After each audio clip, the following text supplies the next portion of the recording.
Yo, salut les gars, du coup je vous fais un petit vlog. Je sais pas quand est-ce que ce plan-ci va être intégré dans la petite semaine d'entraînement, mais en gros on va filmer donc un peu ma préparation donc pour mon prochain objectif sportif qui est du coup l'Aerox. Je pense que je vous l'aurais déjà dit parce qu'à mon avis je vais faire un plan où je vous explique un petit peu tout en approfondi. Donc aujourd'hui on va faire séance piste, on va faire du fractionné, donc qui fait partie du coup du bloc pour travailler donc mon cardio et ma course pour l'Aerox. Donc j'ai 3 séances de course par semaine. Aujourd'hui il fait beau, donc j'en profite d'aller courir sur piste, et le bloc ça va être plus facile aussi pour préparer ça. C'est du coup donc c'est 4 fois 400 mètres, une allure environ entre 85 et 90-95 de VMA. Donc ça va, en gros, ça va arracher. Je pense que si je suis bon, je vais essayer d'être entre 1 minute et 1 minute 20 aux 400 mètres. Et après, de là, tu as 1 minute, 1 minute 30 de récupération en fonction du temps que tu fais. Et puis tu recommences les blocs. Ça va être 3 blocs de 4 fois 400 mètres. Et on verra un petit peu ce que ça dit.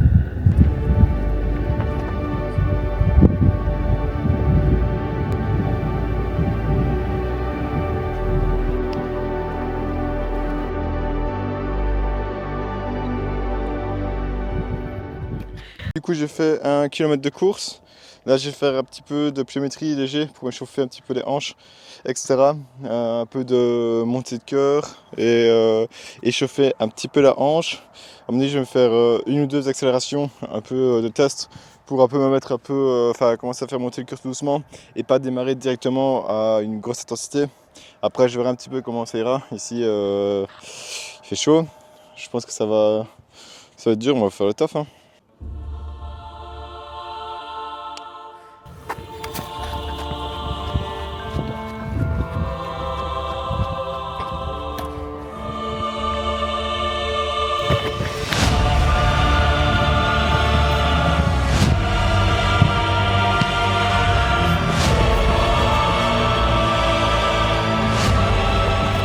Ok les gars, je reprends. Là je suis entre le bloc 1 et le bloc 2. C'est assez dur. Je tiens en moyenne une allure de entre 3,20 et 3,30 au kilomètre, 400 mètres. Assez dur, je récupère vite entre les rounds. C'est bien, je monte quand même en zone rouge 5 sur la fin.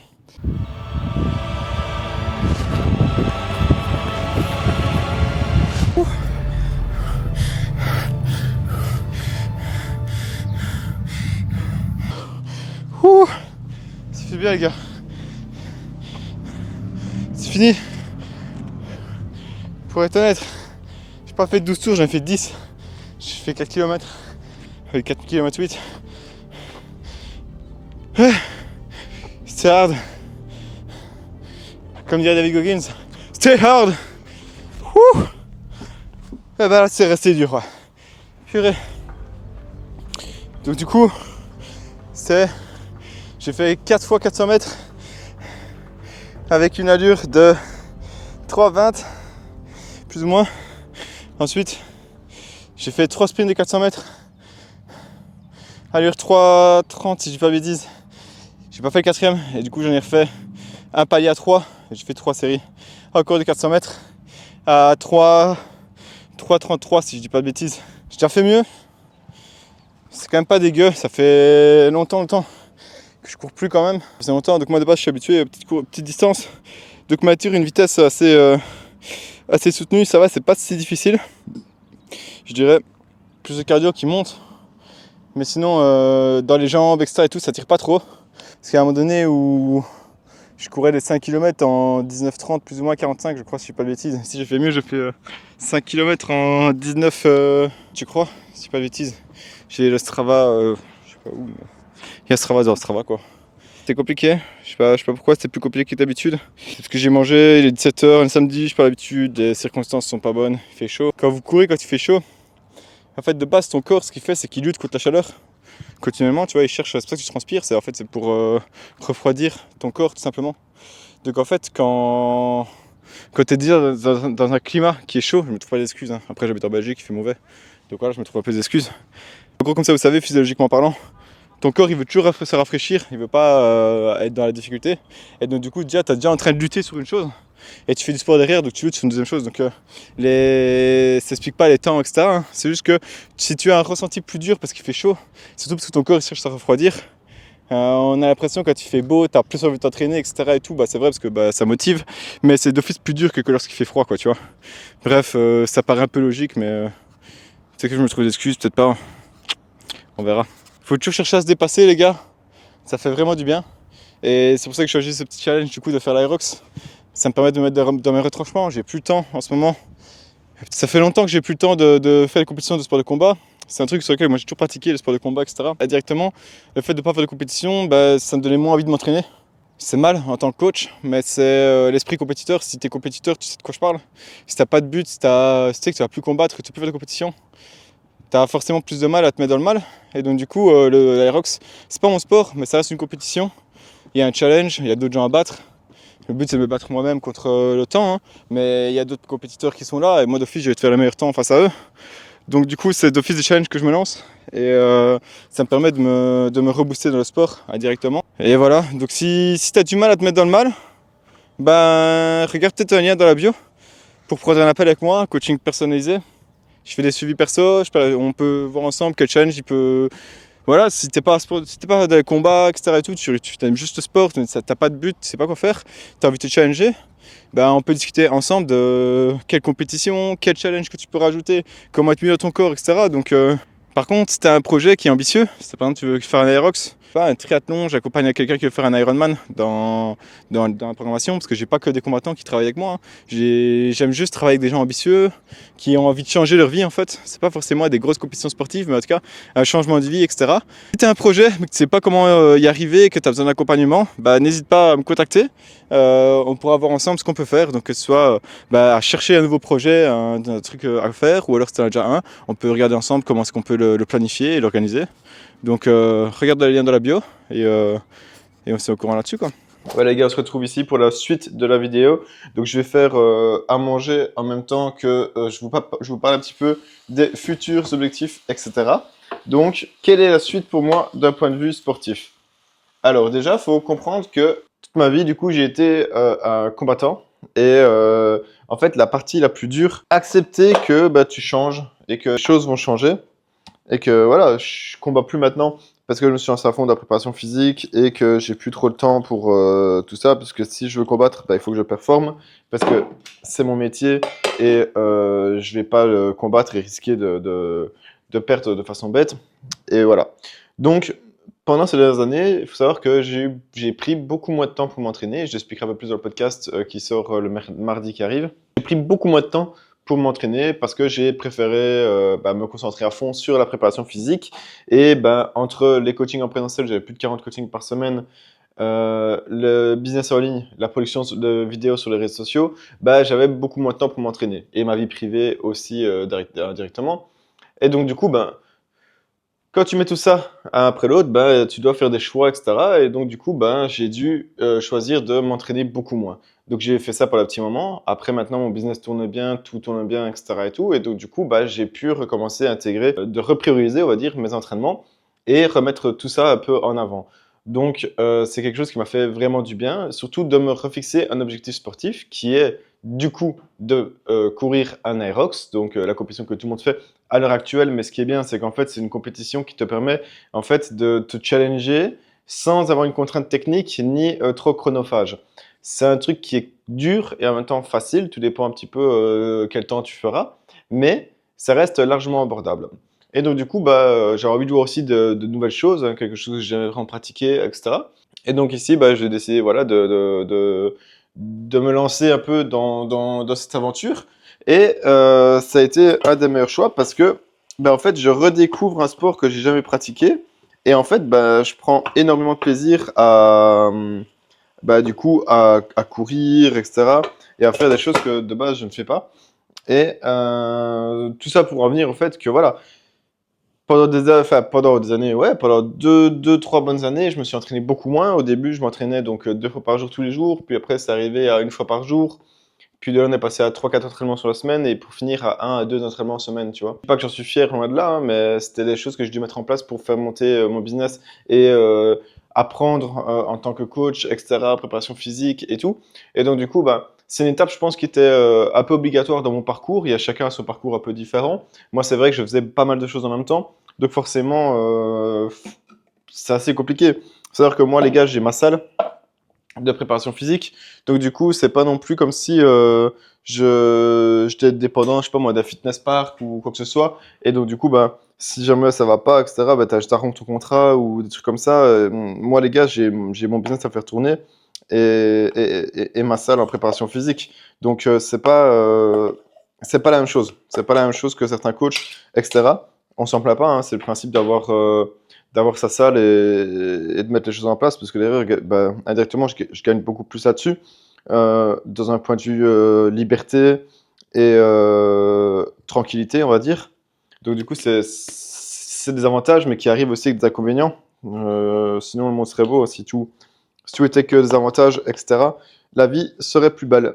Mais donc voilà. Donc du coup, c'est des choses que j'ai plus le paprika, ça, j'ai le seum. C'est des choses que j'ai dû mettre en place, accepter donc, le fait que j'allais d'office moins m'entraîner pour au final maintenant pouvoir mieux m'entraîner. En fait, je pense que si j'avais jamais fait ce choix de mettre un peu ma vie sportive de côté et me concentrer sur mon business à 100%, je pense que j'aurais jamais pu profiter comme je profite maintenant. En tout cas, ça m'aurait mis beaucoup plus longtemps. Donc, on va dire, j'ai sacrifié quelque chose pendant quelques années pour avoir plus de facilité par après.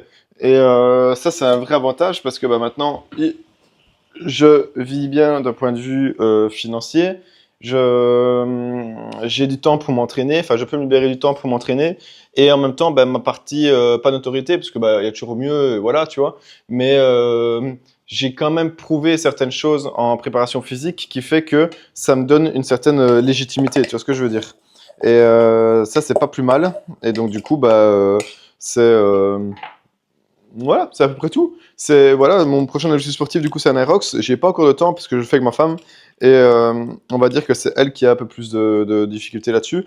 Donc, j'aimerais bien qu'on le fasse en moins d'1h15. Après, on verra si c'est possible là, pour le premier. Voilà, si c'est pas possible, c'est possible, on verra. Mais ce serait un peu l'objectif pour moi qu'on arrive à faire ce temps-là. Niveau alimentation, du coup, les gars, aussi quelque chose que je suis content, c'est que maintenant, je peux faire une prise de masse. Et ça, je n'ai jamais vraiment fait. Parce que vous savez, les gars, dans les sports de combat, comme mon combat a des catégories de poids, etc., tu peux pas monter trop lourd. Surtout que moi, je suis assez petit en taille. Et j'ai déjà une base à être un petit peu. Je dirais pas que je suis quelqu'un de sec naturellement, tu vois. Même quand je suis assez léger, je suis pas hyper sec. Mais par contre, je suis assez trapu de base, tu vois. Donc j'ai déjà une carrure qui est un peu large, etc. et tout. Et donc du coup, j'ai jamais pu faire de prise de masse et essayer de maximiser ce potentiel, on va dire. Et ça a l'air bon, hein. Les gars, moi je suis un vrai Doberman des fois. Alors, j'adore les bons restaurants, j'aime bien manger dans les restaurants un peu classe, UP. Mais quand je suis en prise de masse, les gars, je peux tabasser des trucs, genre vraiment, juste parce qu'il faut, tu vois. Et genre là, c'est semoule, des épices d'office, et du haché. C'est simple, efficace, les gars, mais qu'est-ce que c'est bon. Qu'est-ce que c'est bon, qu'est-ce que c'est bon. Et bref, j'en étais où, moi? Ah ouais, et donc du coup, j'ai jamais pu faire de prise de masse vraiment à monter très lourd. Parce que comme il y avait les compétitions qui arrivaient, etc., c'était pas possible, quoi. Et là, je peux me le permettre. Et donc, du coup, ça, les gars, c'est quelque chose que j'ai envie d'explorer aussi. Donc, en ce moment, pour les gars, je suis en prise de masse, du coup. Je vous dis pas vraiment mon objectif de poids. On verra ça. Je suis pas un mec à m'exposer forcément mon physique ou des trucs comme ça. C'est pas ma vision des choses. Si un jour je me mets torse nu, c'est parce que j'ai chaud, c'est pas parce que je dois montrer quelque chose, tu vois. Ça, c'est quelque chose qui est important de mon côté de préciser. Mais je prépare une sale shape, les gars. Je prépare quelque chose de stylé. Et donc, du coup, on verra un petit peu ce que ça dit si j'y arrive. Mais donc, du coup, les gars, il faut savoir que je fais plus ou moins 74, 74 pour les Français. Il y a plus de Français qui me suivent, donc je vais parler un petit peu plus pour vous, les gars. Donc, il y a, on va dire, je suis entre 74, 74 et 75, 75 du coup, kilos. Et j'aimerais bien prendre, voilà, comme ça vous voyez un ordre d'idée, plus ou moins 10 kilos. Donc voilà, comme ça vous avez quand même, je vous tease, je vous ai assez teasé cette vidéo. On va vous dire clairement les choses. Donc j'aimerais bien être de retour les 84, 85 ou peut-être plus, on verra une fois que j'aurai pris mes 10 kilos, on verra comment je serai. Et si je vois que je peux encore monter, bah pourquoi pas, autant monter. Je me dis déjà un petit plus 10 et ensuite on verra un petit peu ce que ça dit une fois que j'y arriverai. Donc voilà les gars, c'était à peu près tout pour la partie news, info, etc. Donc quels sont mes objectifs sportifs? Donc du coup c'est de l'aérox. Donc en ce moment comment je me prépare? Bah, j'essaye toujours de faire un petit peu de sport de combat parce que c'est ce que je kiffe. Donc du coup j'essaie de faire une fois semaine du sac de frappe et une fois semaine du grappling si j'ai le temps. Pour le moment je laisse un peu de côté parce que bah, j'ai des blessures qui arrivent assez régulièrement avec le grappling, donc je laisse un peu de côté, je fais juste du sac de frappe. Donc je fais une fois le sac de frappe par semaine. Je fais 4 entraînements de préparation physique sur la semaine. Je fais 3 entraînements de course à pied sur la semaine. Donc ça fait environ 8 entraînements sur la semaine. C'est pas mal. En plus de ça, j'étais intégré donc des entraînements un peu plus tard, soit de mobilité et un petit peu de travail abdominal, de sangle abdominale pour renforcer un petit peu tout ça.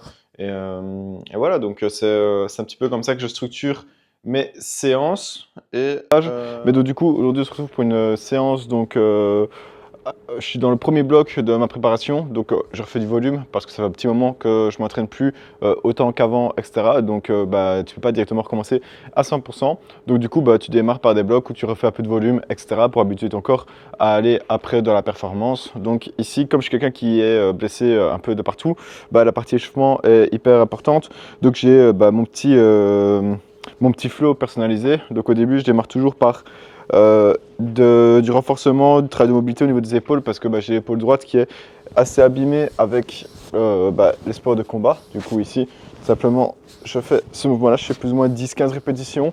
En vrai, j'y vais, je compte pas vraiment, hein. Je fais du volume dessus.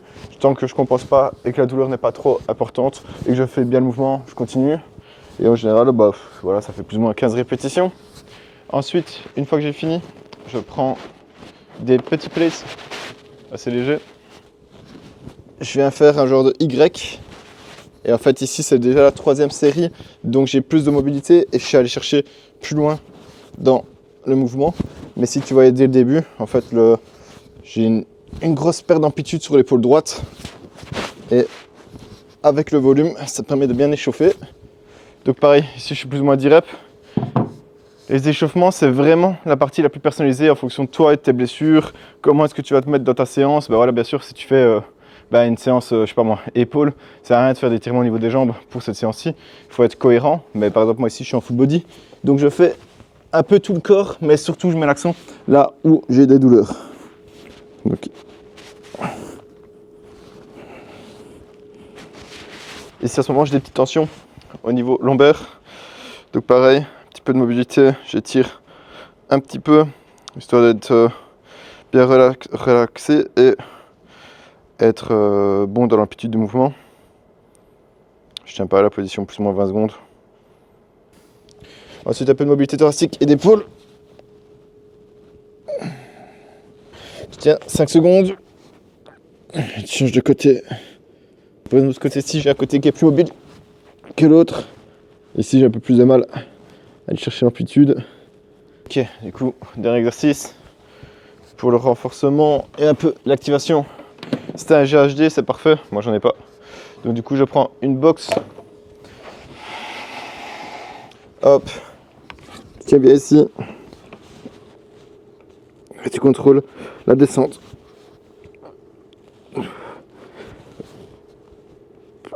Ok, du coup, premier exercice, maintenant, on va passer sur du deadlift. Je préfère à la barre traditionnelle personnellement. Donc du coup, je vais faire 4 séries de 6 à 8 répétitions. Je vais voir un petit peu la forme du jour. Je suis toujours, comme je t'expliquais, donc en phase, on va dire, où je mets les fondations. Donc si je sens que j'ai pas de tension, pas de douleur, je fais un peu de force. Vu que c'est le premier exercice, c'est important de travailler en force. Maintenant, si je sens que dès le début, j'ai un peu de blocage ou que c'est pas une bonne séance, tu le sens dès le début, bah, je fais 8 répétitions, je mets plus léger et j'adapte en fonction. Et c'est comme ça qu'il faut savoir en fait écouter ta forme du jour, mais faire le travail que tu dois faire. Donc c'est parce que tu rajoutes deux séries dessus, enfin 2 répétitions sur ta série, que ça a changé tout ton travail. C'est juste une adaptation. Si tu forces, que tu veux absolument faire 6 reps en chargeant assez lourd, bah, tu vas risquer de te blesser. Si tu fais 8 répétitions, que tu réduis le poids, tu vas pouvoir durer la longévité et c'est le plus important, quoi.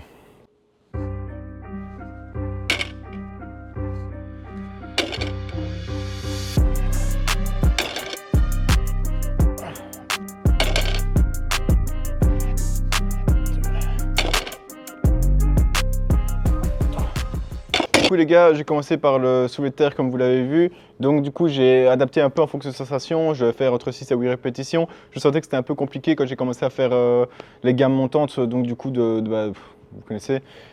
Et donc du coup j'ai senti que j'allais avoir un peu plus de mal que d'habitude. Donc du coup avec les semaines qui s'enchaînent, il faut faire que du coup je savais prendre le moins de jours de repos possible. Je prends le jour de repos quand je sens que je suis trop fatigué, mais sinon je m'entraîne tous les jours. C'est un peu ça le projet ici. Là je vais tenir la sèche, donc etc. Donc c'est ça aussi qu'il y avait un peu de fatigue qui s'accumulait. Donc sur le soulevé de terre ça s'est ressenti. Donc j'ai déchargé, j'ai fait un peu autre chose. Donc voilà, ça c'est les aléas on va dire. Ensuite, on a fait donc du coup du tirage à la poulie. D'habitude, je le fais à la barre. Là, j'ai envie d'essayer un peu à la poulie ici à ma salle. Du coup, on n'a pas les poulies comme de la salle commerciale, etc. Donc, j'ai essayé de faire le tirage sur le banc. Bonne sensation, ça travaille bien. Donc, je vais essayer d'intégrer un petit peu, mais je suis quand même plus adepte des charges libres. Donc, je pense que je mettrai en partie plutôt accessory work et hypertrophie. Mais je préfère, moi, personnellement, faire le travail à la barre. Tant que je suis encore frais, après le soulevé de terre, je peux faire du bent over row, par exemple, et suivi du bench press.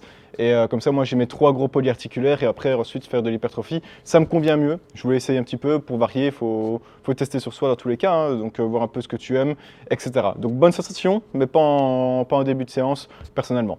Alors, ici, du coup, je vais vous faire un petit tips sur le bench. Donc, il faut savoir que du coup, moi, je suis blessé à l'épaule droite. Et pendant très longtemps, je ne savais même plus faire de bench à la barre. J'avais beaucoup trop mal. Aux haltères, ça allait. Je m'étais assez léger, mais ça allait.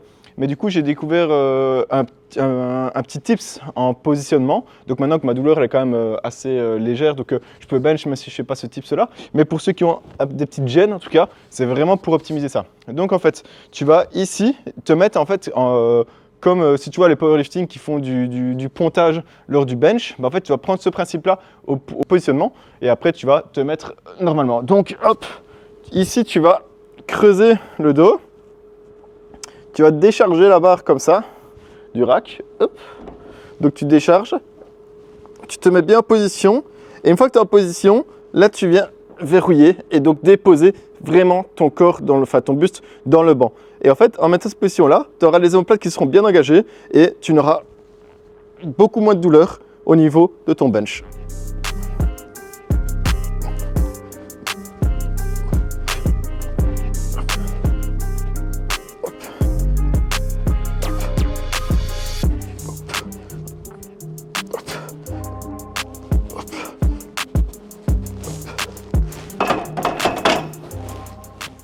Donc ici, je m'échauffe tranquillement, je sens un peu la sensation au niveau d'épaule. J'essaye de bien écouter mon corps actuellement pour éviter de me blesser parce que les blessures empêchent l'évolution. C'est sur ça qui te fait régresser plus qu'autre chose. Donc comme j'ai accumulé pas mal de blessures sur le long terme, tu apprends à les soigner un peu toutes. Mais il faut quand même essayer de faire la performance et améliorer tes perfs avec les blessures, enfin malgré les blessures, parce que sinon si tu fais que travailler ta prévention de blessures, forcément tu perds, entre guillemets, hein, c'est jamais une perte de temps, mais tu n'évolues pas, tu évolues sur tes blessures mais pas sur tes performances, donc il faut essayer de jouer entre les deux, entre prévention de blessures et travail de réathlétisation là-dessus, et en même temps développement des performances et des qualités athlétiques. Il faut savoir que moi sur le bench, je suis vraiment nul, j'ai un bon tirage, tout ce qui est dos, etc. J'ai vraiment des facilités, mais le bench, c'est vraiment mon point faible. Donc ici, je suis un focus dessus, je travaille 2 fois semaine pour essayer d'augmenter un petit peu mes performances. Donc aujourd'hui, c'est volume sur les pecs et la deuxième séance, donc là, c'est que upper. Là, c'est un peu plus de force au niveau des pecs où je commence ma séance avec du bench.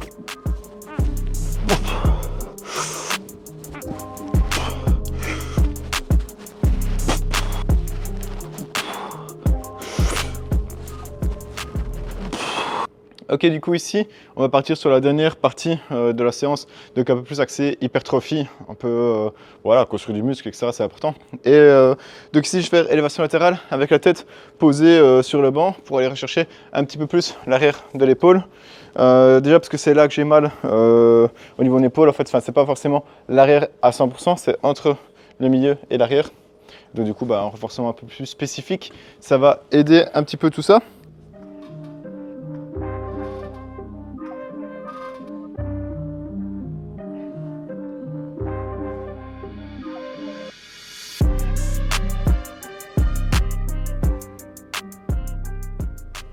Les gars, vous avez vu, superset, ça c'est un pur superset de quelqu'un qui va avoir des gros bras, mais c'est cool. Donc c'est extension triceps je compte pas trop les répétitions. Comme je fais que 2 séries haut du corps sur ma semaine, on s'en fout un petit peu du... Enfin, on s'en fout, on faut toujours être raisonnable. Mais je fais généralement 3 séries avec un gros stress métabolique pour avoir justement recrutement musculaire, développement musculaire. Parce que si tu entraînes que 2 fois semaine haut du corps, et je fais une en full body et l'autre haut du corps, si tu fais pas assez de sollicitation du corps, tu prendras pas de muscle. Donc il faut quand même aller un peu loin dans l'échec. Donc je fais triceps extension, plus ou moins 15-20 reps, je compte pas trop, j'en vois ça brûle, j'arrête. Et sur le biceps curl ici, je pourrais le faire en tradi, on va dire, en supination, mais je préfère le faire en prise marteau parce que j'ai souvent une tendinopathie au niveau des coudes à cause des sports de combat surtout. Et j'ai bien remarqué la différence quand tu fais une bonne flexion et extension au niveau, donc avec les poulies, tu fais une bonne extension au niveau du coude. Et pareil avec ici le biceps curl en hammer, tu fais une bonne flexion et en fait je travaille toute l'articulation autour du coude et donc du coup renforcement spécifique et beaucoup de travail d'avant-bras, donc avec par exemple la roulette, etc., du carry et tout ça pour justement bien renforcer mes avant-bras et donc du coup éviter le plus possible qu'il y ait une différence musculaire entre les biceps et les avant-bras qui du coup fragilise au niveau des coudes et favorise les tendinopathies quoi.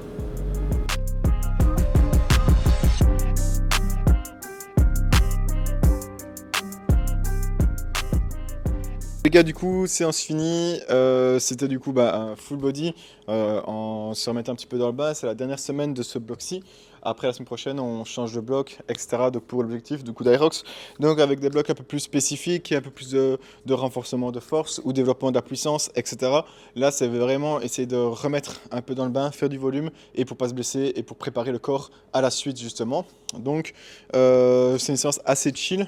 Faut savoir que, voilà, par exemple, moi, je suis pas là pour faire de l'humour quand je fais mes séances.